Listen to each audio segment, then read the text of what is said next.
दोस्तों YouTube my channel या UPPSC RO ARO GK GS और यूपी पुलिस का जीके जीएस का प्रैक्टिस सेट है। तो स्टार्ट करते हैं। क्वेश्चन नंबर 1 है, राज्यसभा में सदस्यों का निर्वाचन होता है। फर्स्ट है संचयी मत पद्धति द्वारा, सेकंड है सापेक्ष मत पद्धति द्वारा, थर्ड है सापेक्ष मत पद्धति द्वारा या सूची पद्धति द्वारा, या फोर्थ है अनुपातिक प्रतिनिधित्व के अनुसार एकल संक्रमणीय पद्धति द्वारा। तो इसका आंसर फोर्थ है, अनुपातिक प्रतिनिधित्व अनुसार एकल संक्रमणीय मत पद्धति द्वारा होता है।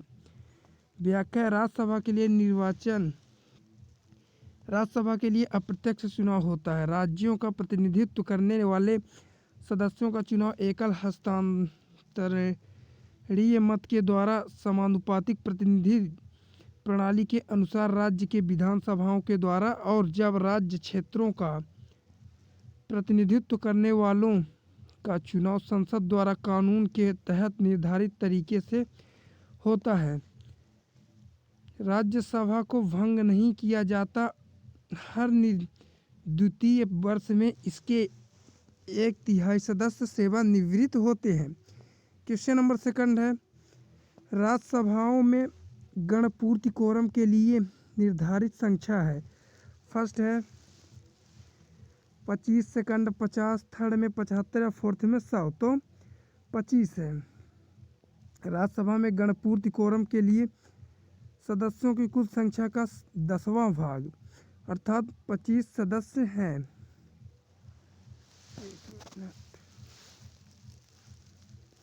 क्वेश्चन नंबर थर्ड है, लोकसभा द्वारा पारित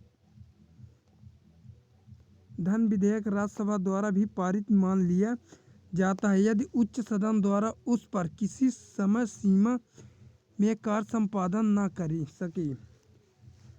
तो फर्स्ट है 10 दिन, और सेकंड है 14 दिन, थर्ड है 30 दिन और फोर्थ है 40 दिन। तो इसका आंसर है 14 दिन है। धन विधेयक केवल लोकसभा में ही पेश किया जा सकता है। इस विधेयक को राज्यसभा द्वारा संशोधित या अस्वीकार नहीं किया जा सकता। वह कुछ सुझाव या बगैर सुझाव के इसे लोकसभा को भेजता है। जिन सुझावों को स्वीकार या अस्वीकार करने की शक्ति लोकसभा के पास है, इसे राज्यसभा अधिकतम 14 दिनों तक अपने पास रोककर रख सकती है। तो हमारे चैनल को सब्सक्राइब कर लेना। क्वेश्चन नंबर 4 है, राज्यसभा के बारे में निम्न में से कौन से कथन सही है। फर्स्ट है, राज्यसभा की अधिकतम अनुज्ञेय संख्या 250 है। सेकंड है, राज्यसभा में 238 सदस्य राज्यों और संघ शासित क्षेत्रों से अप्रत्यक्ष रूप से निर्वाचित होते हैं। थर्ड है, अखिल भारतीय सेवाओं के सृजन जैसे मामलों में इसकी लोकसभा के सभा समान रूप से विधायी शक्तियां हैं। तो नीचे दिए गए प्रयोग का कूट का प्रयोग कर सही उत्तर चुनिए। तो इसका आंसर 1-2 है। राज्यसभा की अधिकतम अनुज्ञेय संख्या 250 है। राज्यसभा की में 238 सदस्य राज्यों और संघ शासित क्षेत्रों से अप्रत्यक्ष रूप से निर्वाचित होते हैं। क्वेश्चन नंबर 6, निम्नलिखित युग्मों में से कौन सा युग्म सही नहीं है। राज्य लोकसभा में स्थान, फर्स्ट है आंध्र प्रदेश सामने 25 है, सेकंड है असम के सामने 13 और पंजाब के सामने 13, पश्चिम बंगाल के सामने 42। तो इसका आंसर है सेकंड है। असम में लोकसभा की 14 सीटें हैं। क्वेश्चन नंबर 7 है, संसद सदस्यों को प्रतिमाह वेतन के रूप में कितना रुपया प्राप्त होता है। फर्स्ट है 7500, सेकंड है 10,000, थर्ड है 12,000 या फोर्थ है 45,000। तो 45,000 रुपये। अगर सांसद की कार्यवाही के दौरान उसमें शामिल होते हैं और रजिस्टर में हस्ताक्षर करते हैं तो उन्हें 2,000 रुपये हर रोज का भत्ता मिलता है।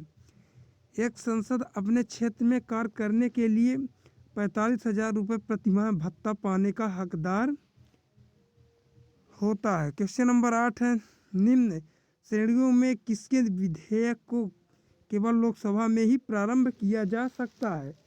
फर्स्ट है सामान्य विधेयक, सेकंड है निजी सदस्य का विधेयक, थर्ड है वित्त विधेयक, और फोर्थ है संविधान संशोधन विधेयक। तो वित्त विधेयक है। व्याख्या है वित्त विधेयक केवल लोकसभा है, धन विधेयक केवल लोकसभा में ही पेश किया जा सकता है। इसे लोकसभा में केवल किसी मंत्री के द्वारा ही पेश किया जा सकता है। इस विधेयक को राज्यसभा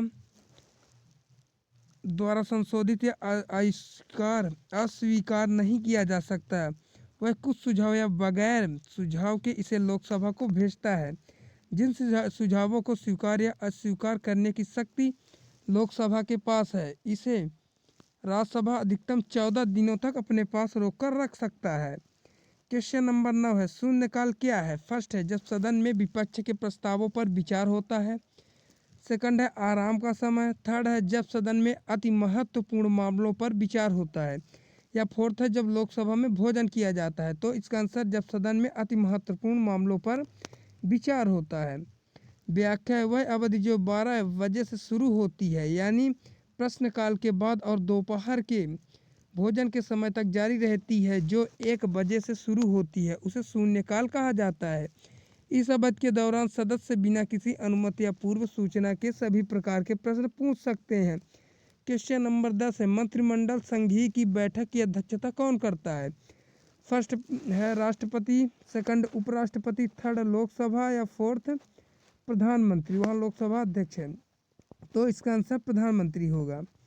व्याख्या संविधान के अनुच्छेद 74 फर्स्ट में यह व्यवस्था की गई है कि राष्ट्रपति की सहायता करने तथा उसे सलाह देने के लिए एक मंत्रिपरिषद होगा, जिसका प्रमुख प्रधानमंत्री होगा। राष्ट्रपति द्वारा इस मंत्रिपरिषद की सलाह के अनुसार अपने कार्यों का निष्पादन करेगा।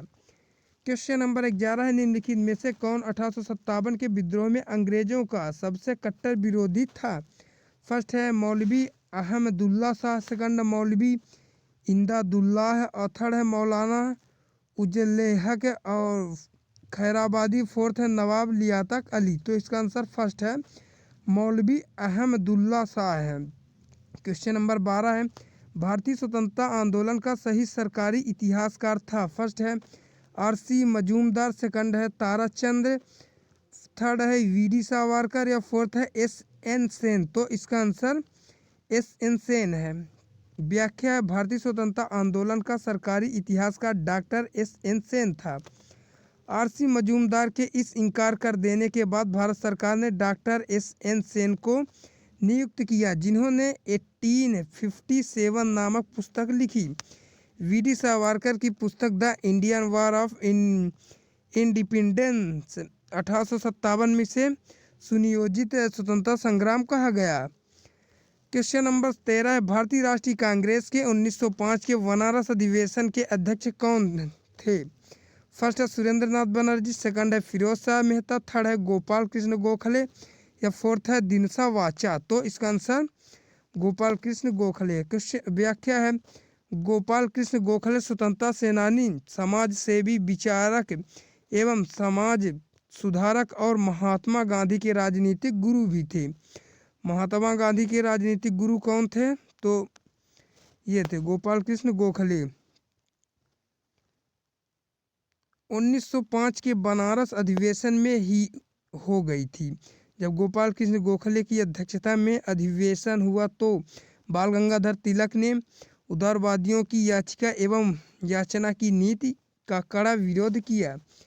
क्वेश्चन नंबर 14 है किस गवर्नर जनरल ने 1911 में भारत की राजधानी कोलकाता से दिल्ली हस्तांतरित करने की घोषणा की। फर्स्ट है लॉर्ड माउंटबेटन, सेकंड है लॉर्ड कैनिंग, थर्ड है लॉर्ड हार्डिंग, या फोर्थ है वारेन हेस्टिंग्स। तो लॉर्ड हार्डिंग है। व्याख्या है गवर्नर जनरल लॉर्ड हार्डिंग द्वितीय के कार्यकाल में आयोजित दिल्ली दरबार में जॉर्ज पंचम ने वर्ष 1911 में भारत की राजधानी कलकत्ता से दिल्ली हस्तांतरित करने की घोषणा की। 1 अप्रैल 1912 को दिल्ली भारत की नई राजधानी बनी।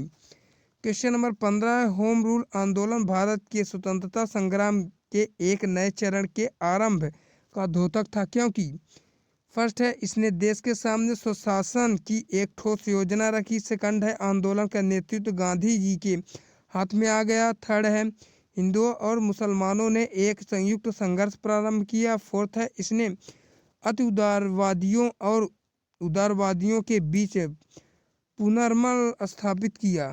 तो इसका आंसर फर्स्ट है।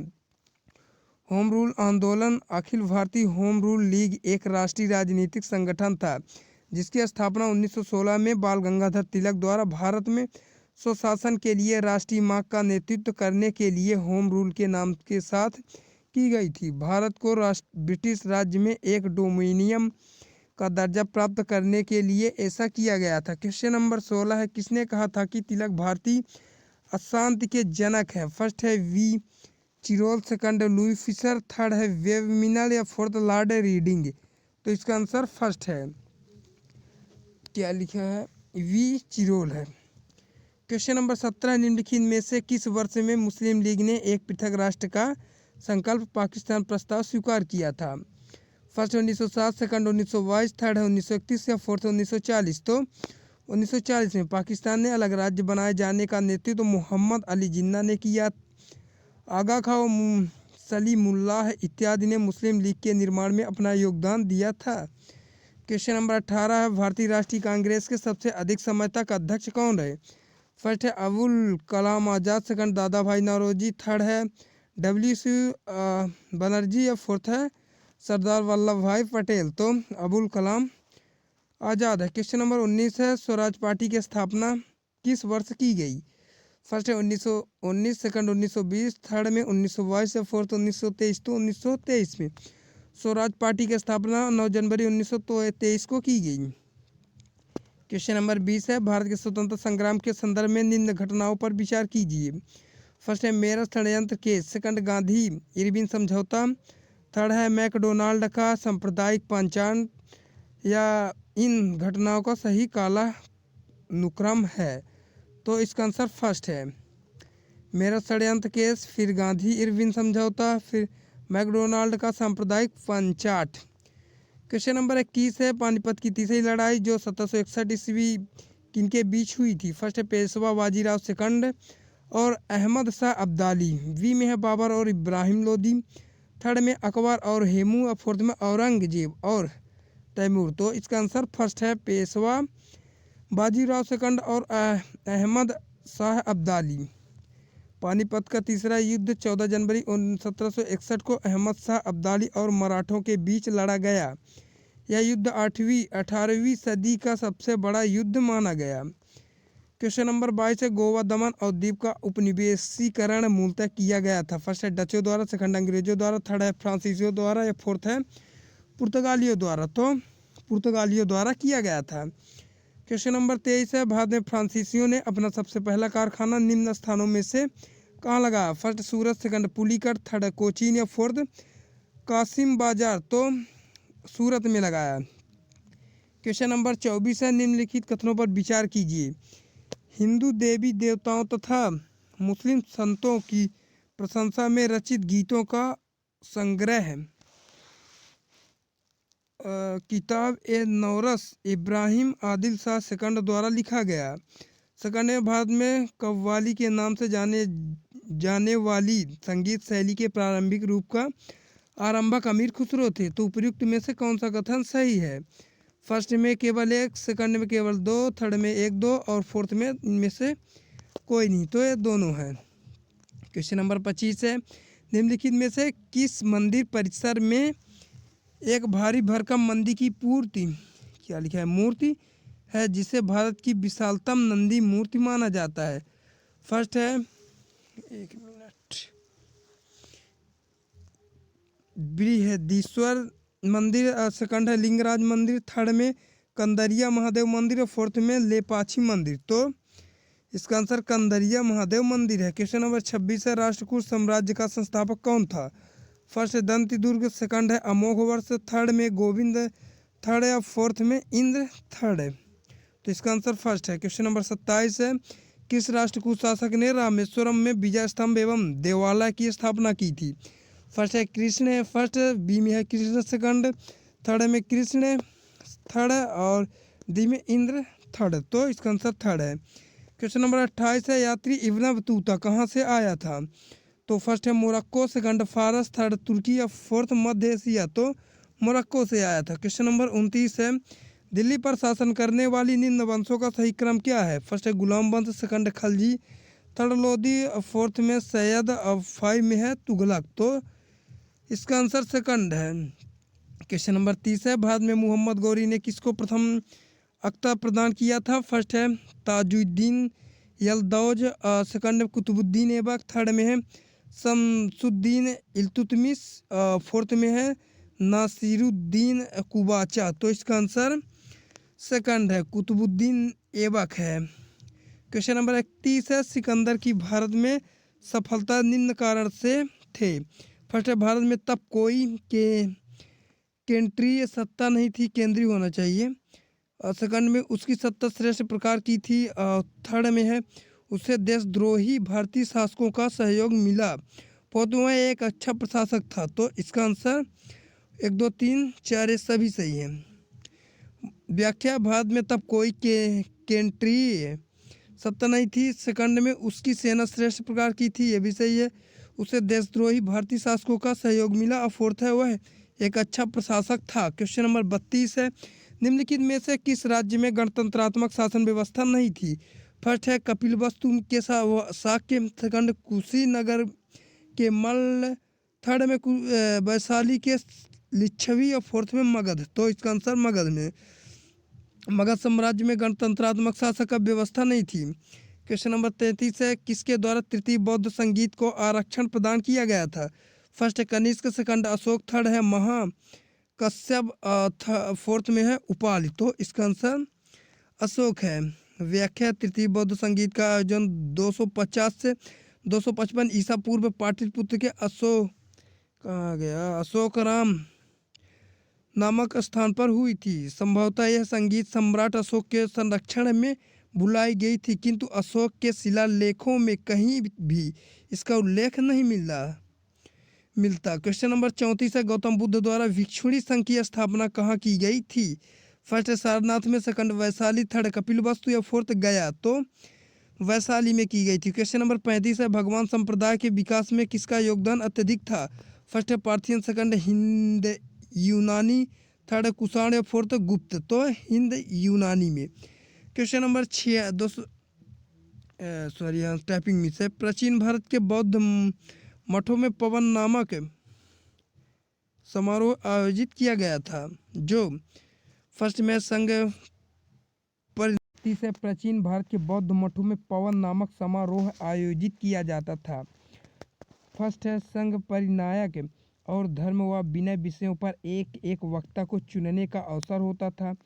सेकंड है वर्षा ऋतु के दौरान मठों में प्रवास के समय भिक्षुओं द्वारा किए गए अपराधों।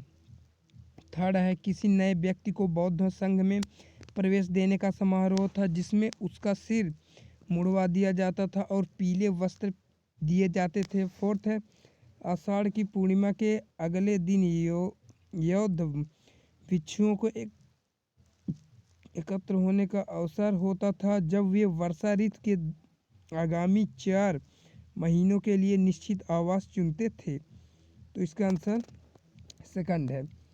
वर्षा ऋतु के दौरान मठों में प्रवास के समय भिक्षुओं द्वारा किए गए अपराधों से संबंधित है। क्वेश्चन नंबर 37 है, कौन सुमेलित नहीं है? फर्स्ट में गौतम बुद्ध का गोत्र नाम, सेकंड में सिद्धार्थ, फिर उसके सामने बुद्ध के बचपन का नाम, और थर्ड में बुद्ध, और फिर उसके सामने संबोधित प्राप्ति ज्ञान प्राप्ति के बाद पड़ा नाम, फोर्थ इनमें से कोई नहीं। तो इसका आंसर फोर्थ है।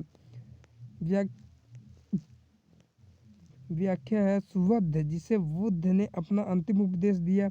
सेकंड देवदत्त, बुद्ध का चचेरा भाई, और वैशाली है वहाँ बुद्ध का अंतिम वर्षा काल बीता था।